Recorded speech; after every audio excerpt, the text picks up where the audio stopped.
Between the months of August and October 2016, America was invaded by an unforeseen enemy. Widespread fear and hysteria gripped all of America with an inescapable chokehold. The enemy's attack was sudden and swift. They stalked the streets with reckless abandon. They resided in the shadows, waiting for unsuspecting victims to cross their paths. They stared into your Ring camera in the middle of the night, because they had nothing better to do with their time. You knew they were in the vicinity when you heard the unmistakable sounds of balloons hitting each other. Curious viewer, you're probably wondering, who is this enemy? Well, I want you to think of any and all credible possibilities, line them up against the wall, and then shoot them in the back of the head execution style. Then choose the dumbest option that is still available. The enemy of the people was, of course, clowns.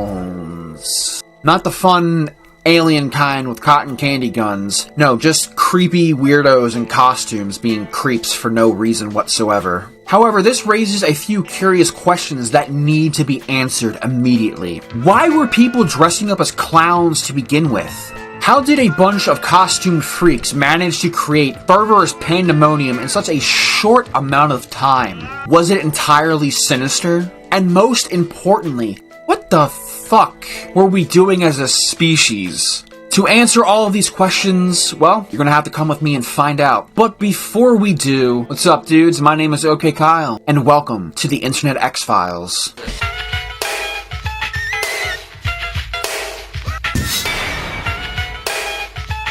To understand why this rather bizarre phenomena happened in the first place, we're gonna have to get in the old DeLorean and go back just a few years prior to the far-off year of 2013. 2013, it was a much simpler time on the internet. It was back when Filthy Frank was simply known as the guy who started the Harlem Shake dance craze, and when people were remixing Taylor Swift songs with goat screams. But when you move past the rather harmless memes of that year, you will find a rather strange incident that occurred in September of that year. On September 13th, residents of Northampton, England began seeing a rather peculiar figure lurking the streets of their quiet and humble town in the middle of the night. He could be found standing around town in rather innocuous places, watching people pass by with balloons in his hand. And there were other times where people reported that his more sinister, aggressive side would show, when he waved at people as they quickly crossed the street to avoid eye contact with the escaped circus freak, as if they just, ran into an ex-partner in public. As the news spread of the town's new unwanted clown, the chaos intensified. Terrified citizens began boarding up their homes. Countless grocery stores across the city were looted. Soon enough, every hospital within the county was inundated with people who were randomly attacked by this colorful assailant. This clown was so enamored by the spontaneous publicity, he created a Facebook group called Spot the Northampton Clown as a cheeky way to fuck with the townsfolk. As time went on, it evolved into more than just a regional headline, no. Learning about the story and the mysterious sightings, journalists around the globe began trying to uncover who the mastermind was behind this menacing clown. In the ensuing weeks, journalists were met with dead end after dead end. They failed to unmask this unlikely villain. This sick fuck seemed to enjoy his sudden notoriety, leaving behind a series of cryptic clues and riddles for curious people to solve. After nearly a month of this never-ending cat-and-mouse game, bullshit riddles and fear, the Mirror, seemingly out of nowhere, published an article revealing that they had finally unmasked the Northampton Clown. And just how was this elusive clown captured, you say? Well, it's pretty fucking stupid and anticlimactic, if I do say so myself. You see, reporters received an anonymous tip of where they could find the clown. So, following this lead, they set up surveillance around town. No expense was spared to save the community. Unmarked vans, remote-controlled spy pigeons, people in elaborate disguises, everything was in order. The clown couldn't possibly escape their 24/7 surveillance.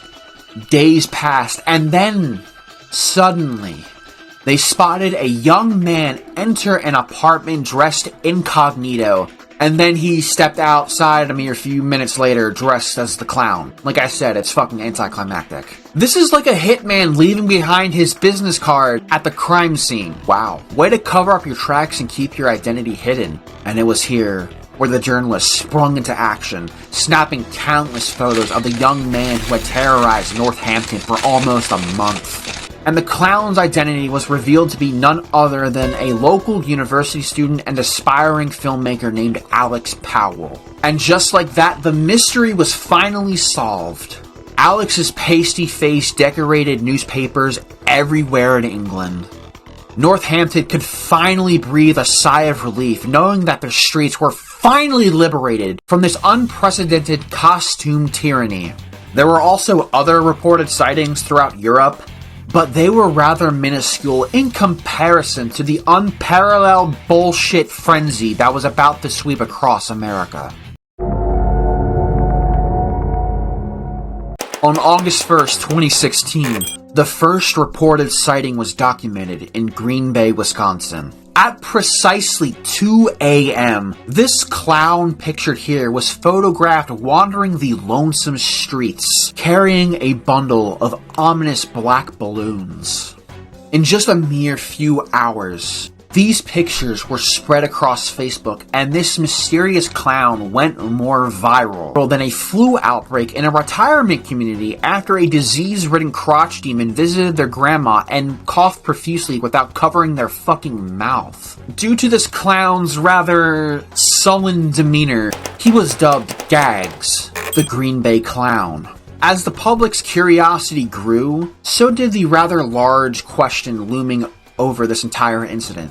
Just who was this costumed fiend stalking the streets of Green Bay? Gags' reign of terror came to an abrupt end on August 10th, when a local filmmaker named Adam Krause revealed to the world, or at least his local news affiliates, that this was all just a giant misunderstanding. This entire stunt was meant to drum up interest for his upcoming film, not cause a statewide scare. Oh man, these people are fucking ridiculous, aren't they? Getting upset over a clown stalking the streets of fucking Green Bay, Wisconsin. Ah, man.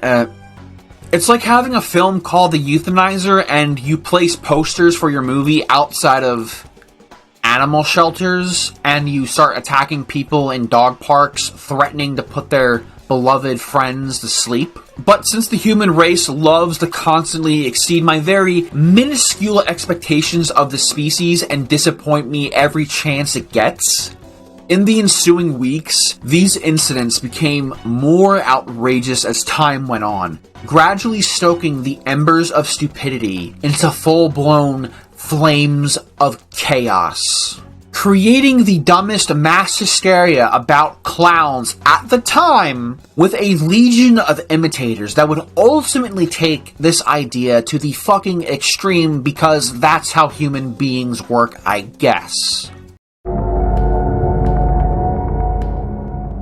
Just a few weeks later, murmurs originating from Greenville, South Carolina, indicated that the clowns didn't get into their comically small cars and drive off a cliff, Thelma and Louise style. Instead, they were roaming the nearby woods where they were trying to lure children by offering them candy.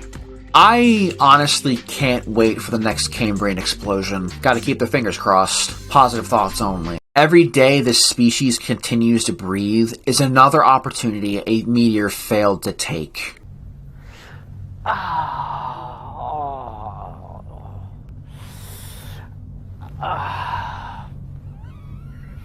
Fuck yeah. Another Greenville woman stepped forward and told the police that she had a rather strange encounter when she saw a clown near a dumpster.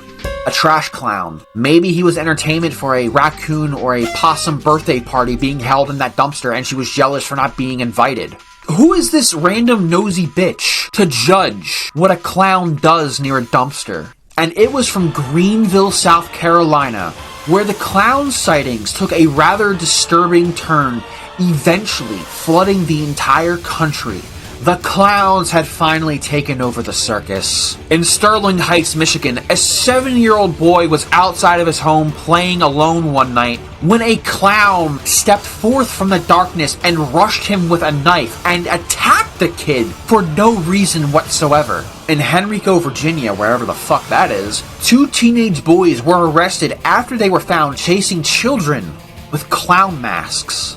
In Memphis, Tennessee, a 20-year-old man walked into a bank strapped with explosives, robbed the place of thousands of dollars, and was somehow able to slip away unnoticed. In Montgomeryville, Alabama, a 10-year-old kid was arrested for making clown threats to local public schools. What the fuck is a clown threat? What exactly was this kid saying to get arrested? I'm gonna shove my hand so far up your fucking ass that when I'm done with you, your intestines are gonna look like a goddamn balloon animal. You understand me? When I'm done with you, your ass is gonna be glowing redder than my fucking nose. You get me? The examples I use are just some of the few headlines that I found when searching this topic. Now in hindsight, they sound completely ludicrous, but for some reason, since the human race is fucking stupid, they actually happened. Sadly, this was the reality we found ourselves living in for just a few months back in that year. God, what the fuck were we doing as a species? God damn. Every day, the clown threat was escalating. Every week that passed distilled a newfound panic into the citizens of the country. Neighborhoods were becoming just violent havens for roving gangs of these makeup-wearing dipshits. But this wasn't an episode of Batman Beyond, strangely enough. It was everyday suburbia. This bizarre phenomena was getting beyond ludicrously ridiculous, without an end to the societal blight of crazed jesters terrorizing cities across the country. Tired citizens began taking action into their own hands. They grabbed their shotguns and their ropes and piled into the back of their pickup trucks, ready to have a good old-fashioned clown dragon. In early October, students at Penn State University heard a rumor of a possible clown sighting near campus. So naturally, they armed themselves with cricket bats, tennis rackets, hockey sticks. A mob of a reported 6,000 college students, powered by Adderall, Xanax, and terrible decision-making, hunted the streets, chanting, "Fuck that clown" in unison. Letting every red-nosed motherfucker in the vicinity that they were not scared to take action into their own hands. No matter your color, your religion, your creed, no matter who you're voting for, we can all agree on one thing. Because if there's one thing Penn State knows how to do, it's how to deal with predators that lurk on their campus. So now let's address the obviously abused circus elephant in the room. Was there a sinister aspect to this entire ordeal? Now, this may come as no surprise, but the answer is obviously no. Granted, some people were attacked or harassed by these people in Walmart costumes, but a large majority of these claims would either be unsubstantiated or entirely unreported, so we don't have a concrete number to rely on. In the beginning, it all started out as a dude promoting his upcoming horror film. Then somewhere along the way, it spiraled into complete fucking insanity. After reading more and more into it, it just completely bewilders and perplexes me beyond belief that America was whipped into this fucking frenzy for no discernible reason. The fact that this all happened in the first place reiterates what I already knew beforehand. Human beings are just so inconceivably fucking stupid. Once again, my name is OK Kyle. Thanks for watching, and I will see you dudes in the next video. Adios.